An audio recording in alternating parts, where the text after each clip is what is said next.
All right, so it is 6/22/23, and we've got a new shrine for the Twisted Masquerade anniversary event. We're getting new shrines every day, so we're trying to keep up with that. But we are heading on vacation, so we'll see how many of these shrine reviews we can kind of get in, how many showcases. The cool thing is, all of the perks are 25% off. I've got my camera blocking it right now, but right over here says 25% off, so 1,500 instead of 2,000. So can't complain about that. And we've got some good ones and a couple unique ones in the shrine today. For survivor perks, we have Windows of Opportunity, a Kate Dennison perk, and then we have Head On, which is a Jane Romero perk.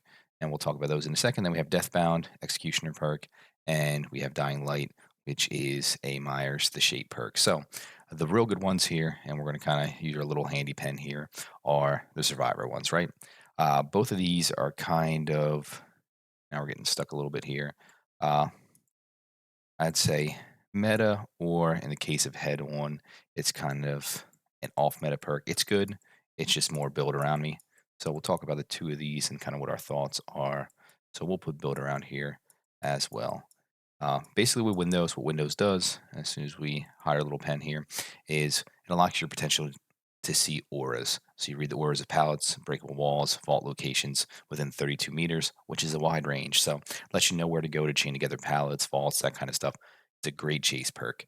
And we'll show some builds. You can just use it as standalone perk to help you in chase, or you can really kind of build around it with a full build. So we'll show some we will show some options of what you can do with full builds with either kind of some basic, easy to get perks or some teachable perks that you can get from other characters. So definitely one that we suggest. The question is, do you spend the iridescent shards here, or do you just unlock Kate with the iridescent shards and you use blood points to unlock the perks? She does have boil over, and she also has, what are we missing here? We're missing one. Dance with Me, which was in the shrine 2 days ago. So she's got some decent perks. So you might want to get all three instead of just using the iridescent shards here. But that's really up to you. Windows is the best of the three. Then with Head On's an exhaustion perk, so you'll be exhausted when you use it. But basically, you get into a locker for 3 seconds, and then you can rush out of it and stun the killer if they are in your range, and then take off. This is a little bit more build around me.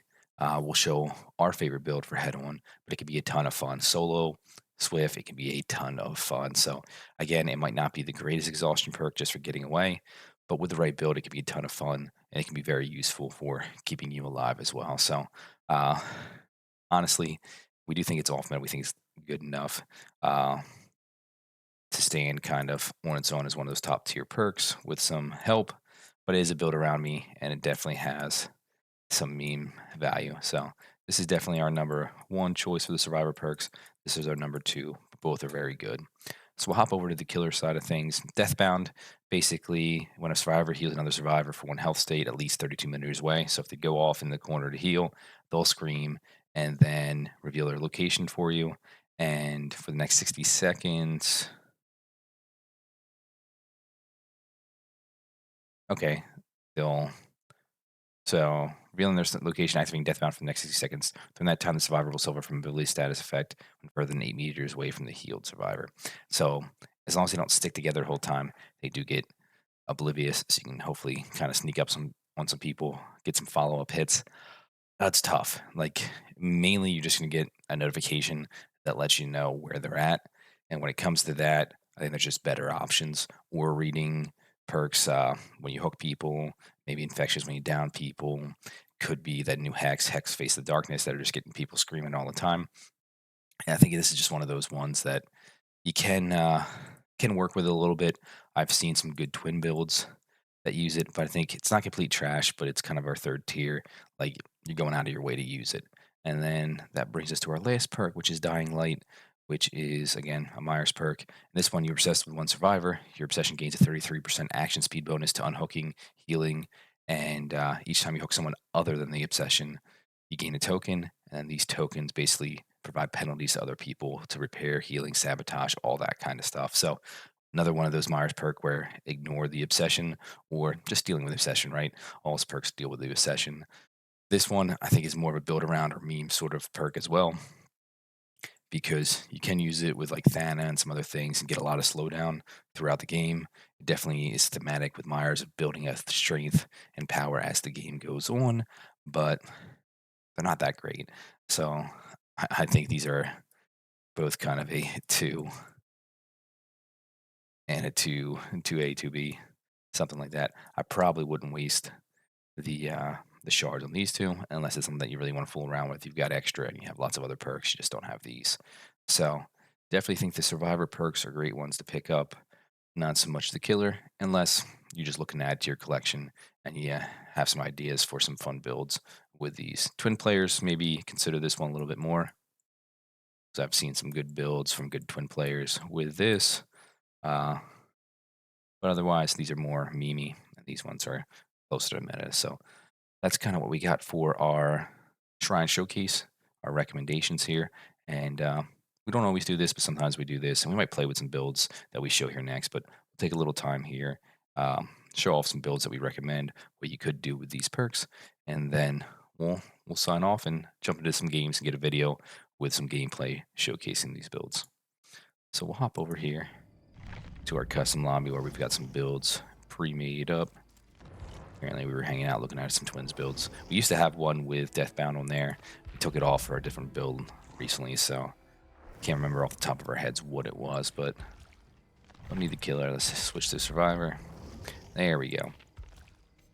So they didn't save for us, but we can work this out. If we're using Windows, you can definitely go all in on Windows with kind of a good build and one that's geared more towards late game, but definitely has some utility throughout the game, and that is this build right here. So with this build, you have windows, shows you where the vaults are, the pallets, any sort of locations. Breakable walls doesn't really help you that much, but the other two do. So this helps you loop, and then when you take a hit, you have made for this, which makes you run 3% faster, and some niche situations where you can gain endurance from healing other people. You have resilience, another 9%, speed, disabo, repair, healing, unhooking, vaulting, cleansing a totem, opening gates, all that kind of stuff when you're injured. So you're going to take that first hit, and then you're going to pretty much stay injured, and you'll have 3% faster uh, just running around, 9% faster actions, and then late game, hope activates, and now you have 10% faster. So really powers you up in the end game. So even if they have no other things, you can get some extra value out of those loops and stall things out while the gates get opened. But definitely a late game build, but this is kind of all in on using these these three perks, these two perks. This is late game, and then Windows to kind of keep it all together. Instead of an exhaustion perk, you're just relying on this to make you faster. Uh, so definitely a cool build. It's kind of all in build around. You can just run, and we'll throw this up real quick here. You can just run Windows kind of standalone with some other good perks. You can run Sprint Burst or Lithe, whatever you like, as your exhaustion perk. I'd recommend one though. And then you've got Windows for kind of chaining those vaults together. And then you can run Bond instead, but Kindred just to keep it easy without a lot of teachables. Kindred is nice just as a aura reading perk. Know when to go for saves, when the killer's camping, where they're at. Provides a lot of information. And then we like off the record as just a good survival perk.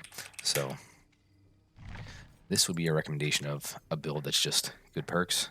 I think you're throwing Windows in just to help you out with chaining things together. So more build around me, Windows build, and this one is one where it's just kind of a piece of the puzzle, one of four, rather than all perks that are intertwined.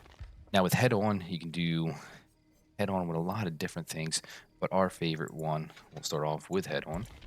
So you need head on to have a head on build. We like quick and quiet, so you can get into lockers quietly and maybe charge up that 3 seconds before you can stun the killer while they're kind of figuring out where you went. And then the combo we like to run with it is Lucky. We're having so much trouble actually typing in here. Gotta get used to this little search feature. Helps if you actually type in Lucky. We like Lucky Break paired with, what is it, Inner Healing, Inner Strength, whatever it is now, Inner Healing. So basically what this combo does for you is you have the stun. That's your way to stun the killer and get away. But basically you take a hit, and when you take a hit, Lucky Break activates. So you've got no trails of blood, scratch marks, any of that kind of stuff. So you break line of sight, get into a locker. When you're in the locker, one of two, well, it starts out with cleansing a totem. Cleanse a totem, and then when you take a hit, we can quiet get you into quietly into a locker. Lucky break gets you to the locker without leaving any trace, and then one of two things will happen: the killer will just completely lose you, and then you hang out for 8 seconds and you're fully healed. Get back to your business, or the killer starts looking for you. After 3 seconds, you can stun them and continue running away, hopefully with some lucky break still up. Lucky break now can get recharged, so you can use it multiple times, but it gives you a way to escape and also gives you a way to fully heal up. So if the killer can find you, you stun them, continue the chase. If they can't, you get healed up and go about your business as usual. So this is a build we really like for head on. So what we'll do is we'll call it here. We kind of gave our quick opinions on the perks. The survivor ones are definitely better this time around. What we're going to do is jump over to our stream, get some games in to showcase these perks, and then we'll have a video about that up shortly as well. So real quick, we'll just kind of show kind of meta off meta perks for the survivors. Not so great perks for the killers, but they're not useless. They're not trash. They're definitely more memey or build around, but they're not trash. But the survivor perks are very good. So I'm Smig. I'm signing off. We're gonna jump into the stream, get some games going for these builds, these perks. But hopefully we catch you in the comments, in the fog, or on stream sometime. Take care.